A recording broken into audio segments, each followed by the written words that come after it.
Segundo Reis, capítulo 6.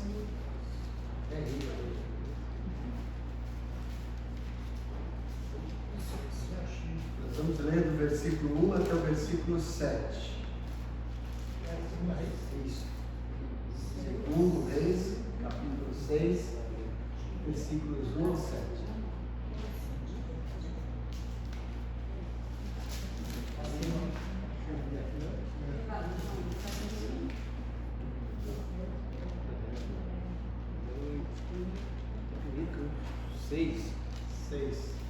De 1 a quanto? Do 1 ao 7.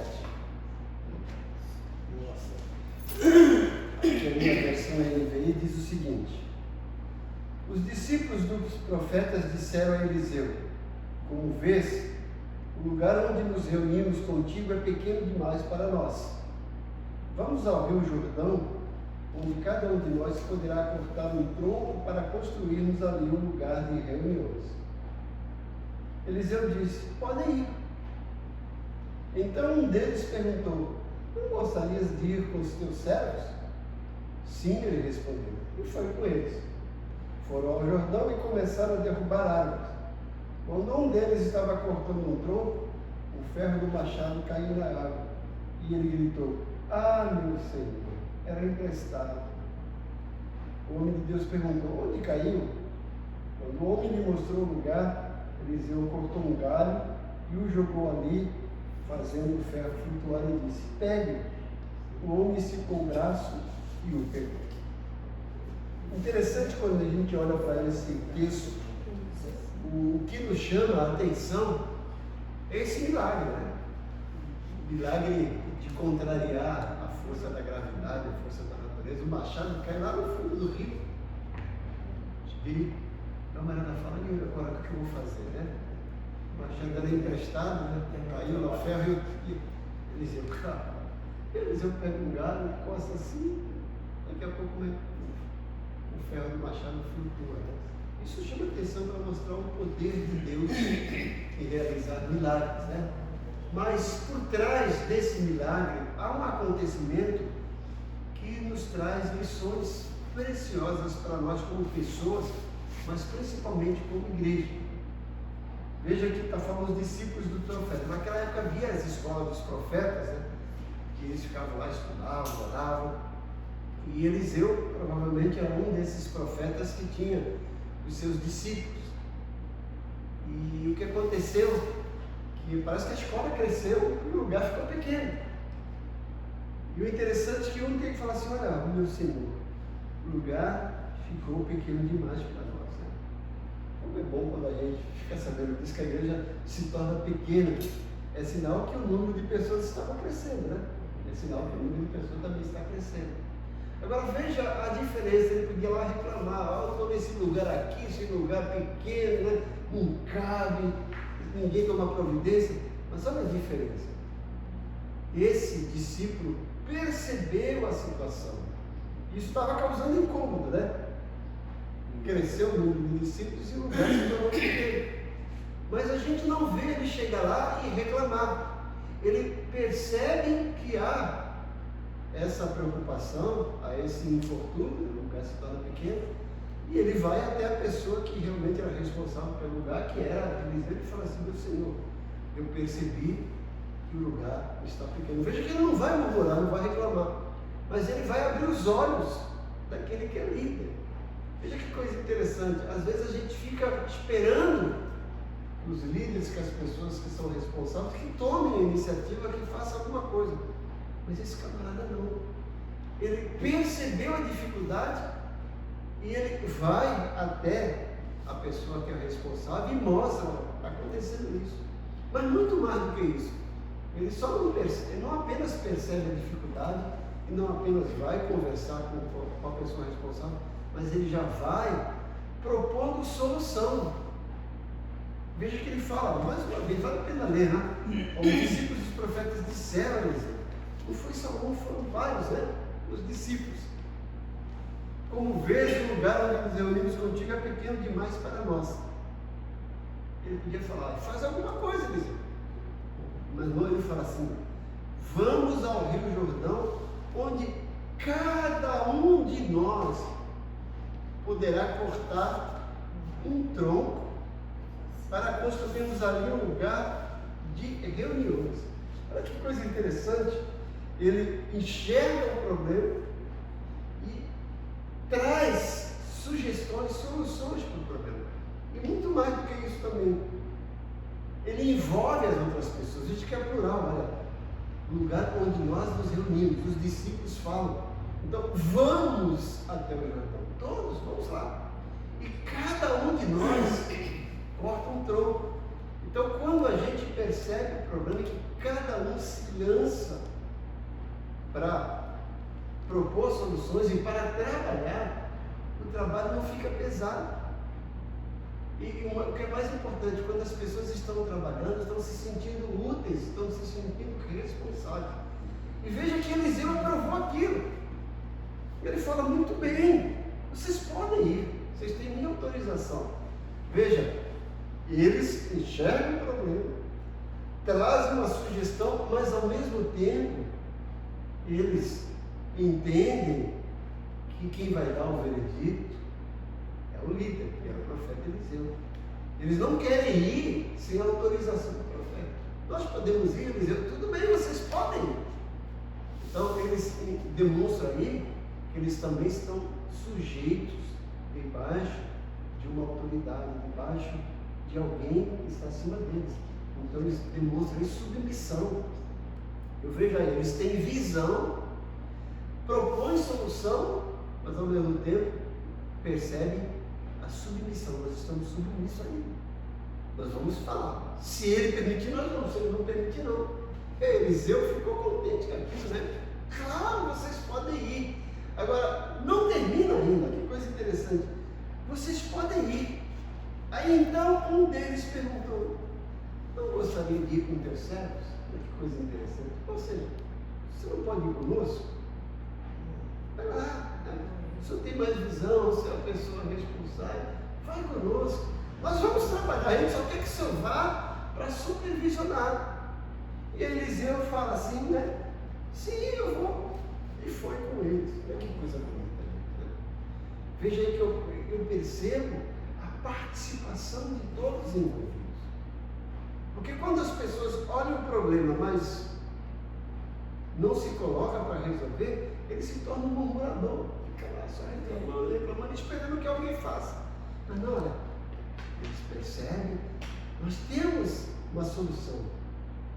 É lá no Jordão, vamos lá, vamos cortar madeira, vamos aumentar esse lugar aqui, para a gente ter mais espaço, para a gente crescer, para esse lugar crescer, para vir mais gente. Então, se a gente quer que a igreja cresça, temos que fazer a nossa parte. Por que nós estamos fazendo a nossa parte? Às vezes a gente reclama que a igreja não cresce, mas a gente mesmo não vê nas reuniões. A gente não fala de Jesus, a gente não convida as pessoas.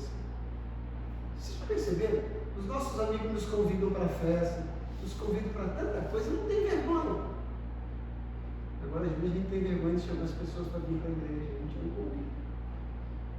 Ah, eu não vou chamar porque eu sei que ele não veio. Mas pelo menos chama, faça a sua parte. O nome você já tem, né? E os servos fazem isso, e Eliseu vai com eles. Que coisa bonita, né? E aí, ó, versículo 4. E foi com eles. Foram ao Jordão e começaram a derrubar a árvore. Vamos lá, começaram a trabalhar, né? Machado, cortando.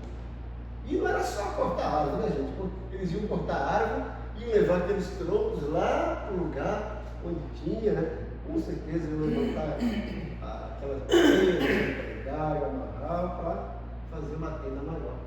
Veja quanto trabalho, mas ao mesmo tempo esse trabalho se tornou prazeroso porque tinha disposição das pessoas para trabalhar, para ir, para fazer.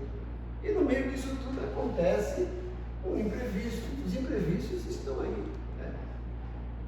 Sujeitos a acontecer. Nós estamos sujeitos a isso. Enquanto está trabalhando, o cara está lá trabalhando, o ferro do machado solta e cai lá. Ele fala: oh meu Senhor, o machado era emprestado. Você vê, olha que coisa interessante. Ele não tinha machado, mas ele queria trabalhar. Então ele falava lá para o vizinho: você me empresta o machado, eu quero trabalhar na obra do Senhor. Me empresta. Veja a dedicação, né? Além de se prontificar para trabalhar, vai atrás de ferramenta, não tem, vou atrás. E consegue, vai. Aí quando chega lá, cai a ferramenta. E agora? É a preocupação dele. O que eu vou fazer? É emprestar. Aí é onde entra o milagre de Deus. Veja, Deus tem prazer em realizar milagres. Esses milagres às vezes acontecem quando nós estamos envolvidos na obra. E se alguma coisa foge do controle, nós temos que lembrar, talvez ele não tinha essa noção exata, né? Ele sabia que estava trabalhando para Deus, mas talvez ele não tinha essa noção exata do que eu vou dizer. Quando a gente está trabalhando para o Senhor da obra, que alguma coisa acontece errada, o Senhor da obra vai entrar com providência. E eles estão lá, não estão nem pensando, e agora o que eu vou fazer? Estavam trabalhando para Deus. E eles diziam: poxa, a obra é do Senhor. Se a obra do Senhor acontecer alguma coisa, o Senhor vai providenciar. E Eliseu, com a sua experiência, com a sua intimidade, vai lá, né? E faz uma coisa que parece absurda, né? O camarada pensou assim: olha, alguém vai ter que mergulhar, então a gente vai ter que ir na cidade comprar para pagar para o vizinho. Eliseu pega um graveto lá de uma árvore e coloca assim no rio. E pensa, daqui a pouco, o ferro do machado flutua. Ele pega e entrega. Olha, então às vezes a gente está atrás de milagre do Senhor, mas quando a gente se oferece para Deus, isso já é um milagre. Se oferecer a Deus, se doar, conta comigo, Senhor. É importante. Se nós formos olhar defeitos, trabalho aqui na mesa, tem tanta coisa para fazer, mas se cada um pensar, precisa fazer isso. Ô pastor, eu posso fazer isso? A gente fica tão contente quando alguém chega assim: eu posso fazer? E às vezes o pastor tem que ficar implorando, né, para as pessoas fazerem. Ei, vamos lá fazer isso. Mas quando as pessoas se voluntariam, quando se oferecem, é outra coisa. Olha, a casa do Senhor está precisando disso, eu vou fazer. Né? Olha, eu percebi que está faltando pano de chão. Eu vou lá na feira, eu vou comprar um pano de chão, vou levar para a igreja. Né? Olha, está faltando um cesto de lixo, vou comprar, vou levar. Diferença, né? Olha, o irmão está com problema, eu vou lá na casa dele, vou lá fazer uma faxina para ele, vou lá limpar ele, vou limpar a casa dele. Coisa diferente. Então, quando a gente se oferece para trabalhar para o Senhor da obra, o Senhor da obra também olha a nossa necessidade e entra com providência. Foi o que aconteceu aqui, né? Mas eu gostei bastante disso, desse texto. Enxergar a dificuldade, se colocar à disposição, propor solução e ainda contar com a submissão. A gente entende que é isso, mas o Senhor aprova? Profeta Eliseu, mestre, aprova. Então nós vamos. Você não quer ir com a gente? Tudo bem, né? Quando essa disposição, essa voluntariedade, as coisas acontecem naturalmente. Que a gente pegue esse texto e coloque como missão, como desafio, como motivação para nós, tanto para a questão aqui dos cultos, das nossas reuniões, mas no nosso dia a dia, lá com as mulheres, no reunião das mulheres, lá na Rosa de Salão, lá com as crianças, lá com o evangelismo, lá com os jovens, lá na escola dominical, nos cultos, no dia a dia com as pessoas. Nós temos o WhatsApp lá, e a gente pode estar edificando a fé um no outro. Ó, irmão, estou preocupado com você, estou orando, tá? Você não foi na igreja, está fazendo falta, está precisando de alguma coisa. São coisas tão simples, mas que trazem tantas sugestões e tantas soluções que a gente pode mudar a nossa igreja, mudar a vida das pessoas e o nosso prazer de servir a Deus. Não é isso? Vamos orar, cara. Pai querido, Pai bondoso, como é bom poder meditar a Tua palavra, como é bom saber que ela é fonte inesgotável de luz, de esclarecimento, de ensino, de edificação. Como é bom saber que Tu se agrada quando os Teus servos se dispõem a trabalhar para Ti, e que o Senhor também, no meio disso tudo, está olhando as nossas necessidades e a gente tem plena certeza que o Senhor vai entrar com providência, como entrou com providência nessa situação aí do Machado que quer lá.